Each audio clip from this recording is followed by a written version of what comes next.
On how it's made, we usually stick to the show's title and show you how products are manufactured. But this next segment is about special effects makeup, the kind that makeup artists use on theater and movie actors. So in this case, we'll show you how it's made, but we'll also show you how it's applied.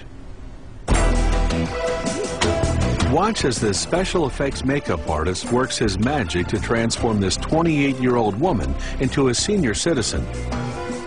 After gelling her hair flat, he glued on a bald cap using a theatrical adhesive called spirit gum. He protects her eyebrows and eyelashes with petroleum jelly, then covers her face in alginate, a material generally used to take dental impressions. Then he applies wet plaster bandages.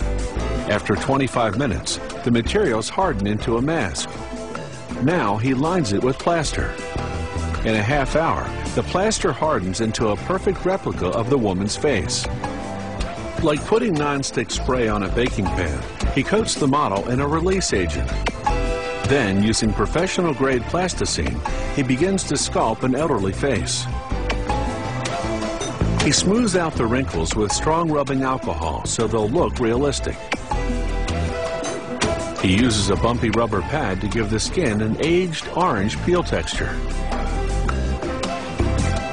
The finished sculpture sits in water for 2 to 3 hours. This activates the release agent, detaching the plasticine from the plaster underneath. The artist carefully cuts the sculpture into sections. The number of pieces varies with the size and complexity of the mask.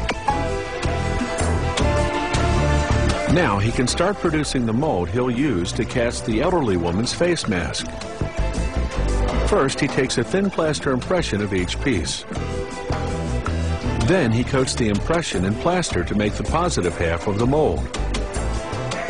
Once it hardens, he applies the plasticine piece to space the depth of the mold cavity. Then he coats that in plaster to create the negative half of the mold. When it hardens, he applies release agent to both mold cavities, pours in hot gelatin, then closes the mold. In a half hour, the gelatin hardens into a flexible replica of that particular piece of the plasticine sculpture. He implants synthetic hairs to create eyebrows. Now, using surgical glue, he begins to apply the pieces called prosthetics. He starts with the largest face piece first. It includes the nose, cheeks, neck, and upper lip. He cuts a hole in the chin area so that he can apply the chin piece. Now the lower lip. He cuts off the excess, then glues the edges of the chin piece to the large face piece.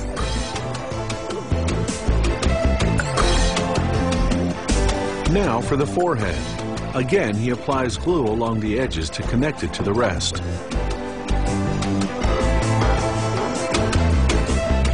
To age the eyes, he uses contact lenses. They create a ring around the iris, a typical feature of elderly eyes. Using tweezers, he applies eye bags, again gluing the edges to the rest of the mask. And finally, some wrinkly eyelids. With the mask fully assembled, it's makeup time. Using a toothbrush, the artist sprays it unevenly over the mask, then smudges it with his fingers. This technique creates a realistic look because the human face, aged skin especially, has color variations. Using a very thin brush, he accentuates some wrinkles by creating depth with a darker color. Now some freckles and age spots. And a gray wig.